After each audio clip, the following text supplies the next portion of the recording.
Hello student, Shri Shyam group of online education में आपका स्वागत है। स्टूडेंट, पिछले वीडियो में हमने बीए बीएड फोर्थ ईयर के मानवाधिकार और उसके सिद्धांत पॉलिटिकल फर्स्ट की फर्स्ट यूनिट में मानवाधिकार क्या है उसके बारे में पढ़ा था। आज का हमारा वीडियो है कि मानव अधिकारों का ऐतिहासिक विकास है वो किस रूप में हुआ तथा मानवाधिकार की क्या आवश्यकताएं हैं, मानवाधिकार को लागू करने के पीछे क्या मकसद है और मानवाधिकार की क्या विशेषताएं हैं।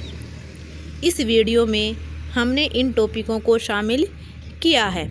आज का हमारा प्रारंभिक टॉपिक है मानवाधिकारों का ऐतिहासिक विकास। मानवीय अधिकारों का ऐतिहासिक विकास। सभी मानवीय अधिकार मानवीय प्रतिष्ठा, गरिमा एवं अन्य गुणों से संपन्न होते हैं। मानवीय अधिकारों का केंद्र भाग वो मनुष्य होता है। मानवीय अधिकारों के विकास में बहुत लंबा समय लगा है। इसके विकसित होने में अनेक व्यक्तियों एवं युगों का योगदान रहा है। मानवीय अधिकारों के गरिमा एवं स्वतंत्र अस्तित्व होने वाली अभिवृद्धि के रूप में हम मानव अधिकारों को देखते हैं। यह संकल्पना एक समय में नहीं बल्कि ऐतिहासिक संदर्भ में विश्लेषण करने से हमें दृष्टिगत होता है कि यह कितने युगों से किसी न किसी समाज में, किसी न किसी युग में, किसी न किसी रूप में विद्यमान रही है। इसके विकास में अनेक चुनौतियाँ, अनेक संघर्षों का सामना करने के बाद इसमें वृद्धि हुई है। मानव अधिकारों के विकास के ऐतिहासिक क्रम के बारे में हम इस पॉइंट में पढ़ेंगे। इसमें अलग अलग पॉइंटों यानी ऐतिहासिक क्रमों को हम पढ़ेंगे, जिसमें मानव अधिकारों का सार्वभौमिक रूप से प्रयोग तथा उसको हमारे समाज और मनुष्य परिदृश्य में लागू किया गया है। अगर हम प्रारंभिक यानी मनु के राज्य के परिदृश्य में अगर अध्ययन करते हैं तो हम पाते हैं कि मनु के राज्य में कानून पांडुलिपि में वाद विवाद विषयों का उल्लेख किया गया था। ये वाद विवाद विषय व्यक्ति के अधिकारों का उल्लेख करते हैं। दूसरे पॉइंट में हम देखते हैं कि मेसोपोटामिया में महिलाओं के अधिकार, बाल अधिकारों एवं दास अधिकारों का उल्लेख है वो किया गया है।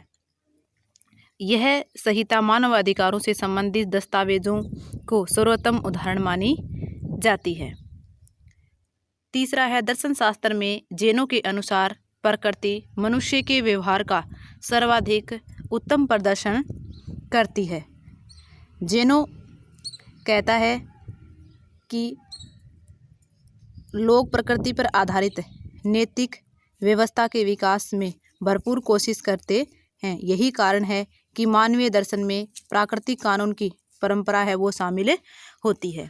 चौथा है यूनान राज्यों। स्टूडेंट, हमने यूनान राज्यों के बारे में तो सुना ही, जैसे हमने प्लेटो पढ़ा है, अरस्तु पढ़ा है, जिसमें हमने देखा है कि उन्होंने राज्य में कानून व्यवस्था व अधिकारों का विशेष रूप से उल्लेख किया है। यूनानी राज्यों में कानून के समक्ष समानता, सभी को समान अधिकार तथा प्रत्येक व्यक्ति को भाषण देने की स्वतंत्रता वो विद्यमान थी, जो मौलिक अधिकारों के रूप में प्रदर्शित होती है।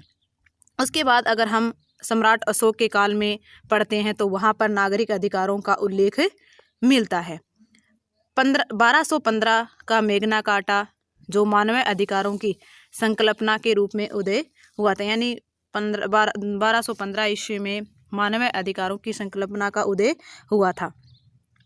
1776 ईस्वी में अमेरिका ने स्वतंत्रता की घोषणा पत्र में मानव अधिकार शब्द का प्रथम बार प्रयोग, यानी पहली बार मानव अधिकारों का प्रयोग शब्द का प्रयोग किया गया था। 1789 में अमेरिका संविधान में बिल ऑफ राइट्स का उल्लेख किया गया है, जिसमें अमेरिका के नागरिकों को मौलिक अधिकार प्रदान किए गए थे। आगे अगर हम उल्लेख करते हैं 1751 में फ्रांस में महिला अधिकारों की घोषणा है वो प्रकाशित की गई। 1848 में कार्ल मार्क्स ने शोषण के विरुद्ध सिद्धांत में मानव अधिकारों के उपलक्ष्य में रूपरेखा या आलेख है वो तैयार किया।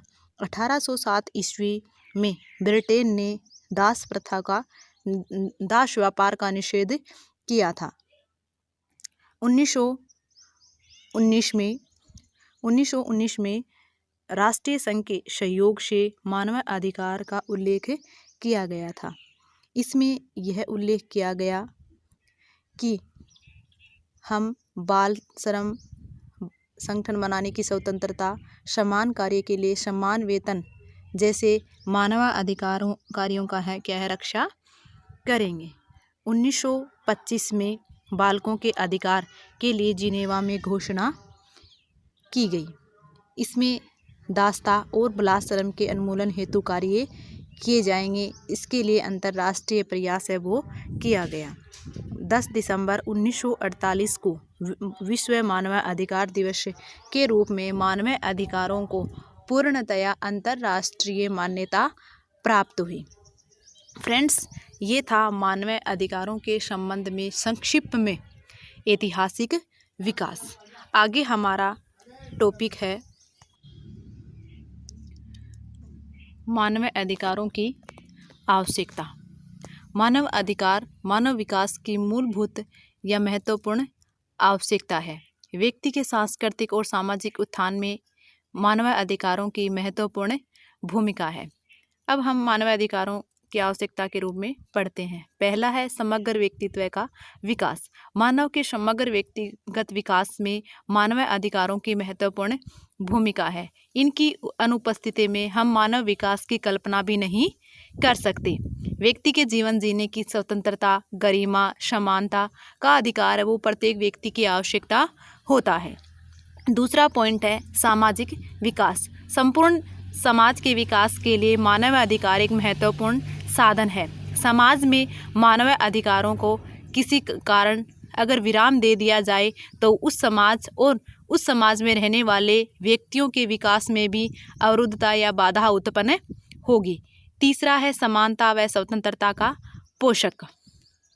मानव अधिकार है वो व्यक्ति व समाज में स्वतंत्रता और समानता के लिए उपयुक्त साधन है, जिससे समाज के विकास और मानव विकास की जो मार्ग की बाधाएं हैं वो दूर होती हैं और समाज एक उन्नत समाज के रूप में विकसित होता है। चौथा है कल्याणकारी राज्य की स्थापना। कल्याण के दर्शन को सामने रखकर चलने वाला राज्य कल्याणकारी राज्य कहलाता है। ऐसे देश में मानव अधिकारों को प्राथमिकता देकर लागू किया जाता है। इसीलिए मानव अधिकार दूसरे शब्दों में कल्याणकारी राज्य की स्थापना करने में सहायक और सामर्थ्य होते हैं। आज किसी भी देश के सभ्य सुसंस्कृति होने का एक कसौटी है कि वह देश मानव अधिकारों को कितना सम्मान देता है। पांचवा है लोकतंत्र की स्थापना। किसी लोकतंत्र की स्थापना की सफलता का मापदंड वहाँ पर मानव अधिकारों के प्रभावी विस्तार से लगाया जा सकता है। लोकतंत्र में नागरिक अधिकारों को ध्यान में रखकर कल्याणकारी कार्य किए जाते हैं। इसलिए लोकतंत्र को सफल बनाने के लिए मानव अधिकारों का अधिक से अधिक प्रभावी बनाया जाता है। आगे हमारा टॉपिक है मानव अधिकारों के लक्षण।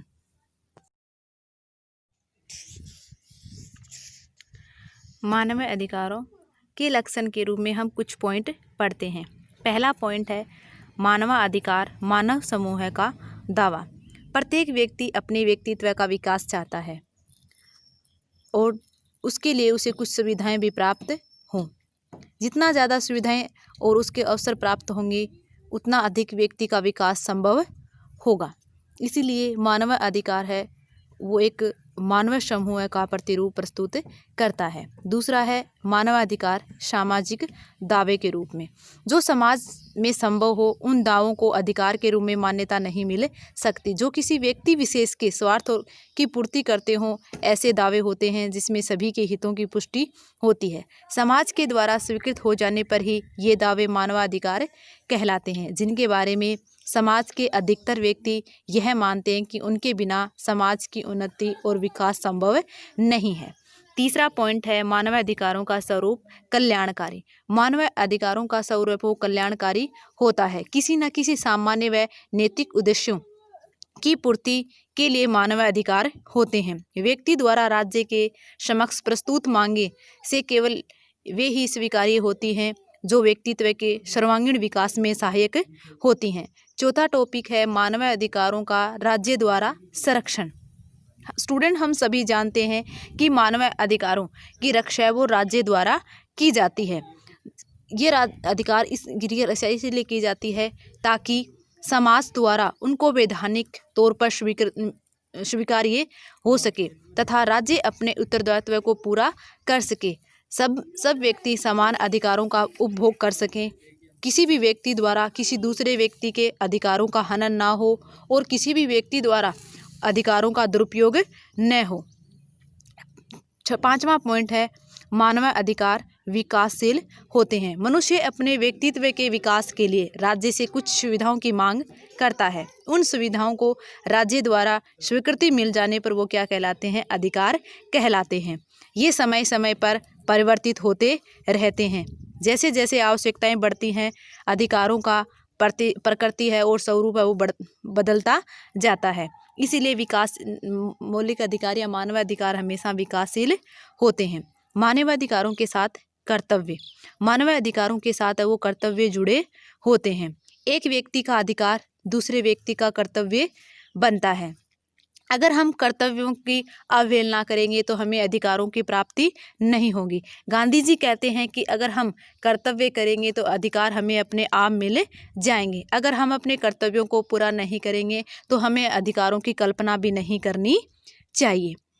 सातवां, मानव अधिकार असीमित नहीं होते। समाज में सभी व्यक्तियों को समान रूप से अधिकार प्राप्त होते हैं जिनके वे निश्चित सीमाओं के भीतर उपयोग कर सके। एक व्यक्ति का अधिकार दूसरे व्यक्ति का कर्तव्य बनता है और वे अधिकारों को मान्यता प्रदान करते हैं जिससे समाज है वो व्यवस्थित रहता है और अराजकता फैलने का डर भी नहीं होता। अगर आगे हमारा टॉपिक है मानव अधिकारों की विशेषताएं। पहली विशेषता है सर्वव्यापकता। अधिकार देश काल की सीमाओं में बंधे नहीं होते बल्कि ये सर्वव्यापक व सार्वभौमिक होते हैं। चाहे गणराज्य हो, राजतंत्र हो, निरंकुशवादी हो, चाहे सर्वाधिकारवादी हो, अधिकार हर जगह है वो उपस्थित होते हैं। दूसरा है व्यक्तिपरकता। मानव अधिकारों की अवधारणा मानव के स्वतंत्र व्यक्ति के रूप में जन्म लेने से ही संभव है। इसके अंतर्गत माना जाता है कि व्यक्ति के पास सोचने समझने की शक्ति होती है। वह एक बौद्धिक प्राणी है और इसी बौद्धिकता के कारण वह अपना भला व बुरा सोचने और समझने में सामर्थ्य रखता है। तीसरा है सर्वोच्चता। मानव अधिकार है वो अलंघनीय है, उनका उल्लंघन नहीं किया जा सकता। किसी भी व्यक्ति समूह है की सर्वोच्च सत्ता है वो मानव अधिकारों के दमन से कभी भी संभव नहीं है। समाज का कल्याण, राष्ट्रहित, राष्ट्रीय सुरक्षा और राष्ट्र का अस्तित्व मौलिक अधिकारों की रक्षा से या मानव अधिकारों की रक्षा से ही संभव है। चौथा है व्यवहारिकता। मानव अधिकार ऐसी आदर्शवादी मांग है जिसे देना यथार्थ और व्यवहार से संभव ही नहीं अपितु प्रत्येक समाज के लिए ऐसी न्यूनतम मांग है जिसे आर्थिक और सांस्कृतिक परिदृश्य में उपलब्ध करवाना सर्वाधिक व्यवहारिक है। आगे है परिवर्तनीयता। मानव अधिकार एक विवादास्पद विशेषता है परंतु फिर भी इन अधिकारों को व्यापक सामाजिक स्वीकृति और कानूनी मान्यता प्राप्त होती है। अतः राज्य व समाज में इन्हें परिवर्तित करवाने की मांग है वो न्यायालय व कानूनी ढांचे के अंतर्गत की जाती है। आगे हमारा टॉपिक है मानव अधिकारों के स्रोत। मानव अधिकारों का पहला स्रोत होता है धर्म। मानव अधिकार का ही अपितु नहीं संपूर्ण विश्व का सबसे प्राचीन स्रोत है वो धर्म होता है।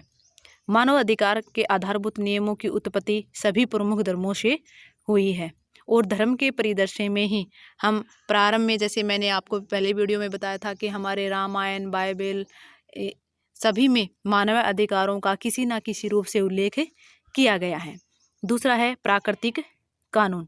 प्राकृतिक कानून के नियम सभी समाजों के लिए दूसरे प्राचीन व आधारभूत स्रोत हैं। मानवाधिकार भी इसी से परे नहीं है। सभी सार्वभौमिक प्राकृतिक कानून मानवाधिकार के अंतर्गत ही आते हैं, जैसे अंतःकरण की स्वतंत्रता एवं समाज व कल्याण की भावना।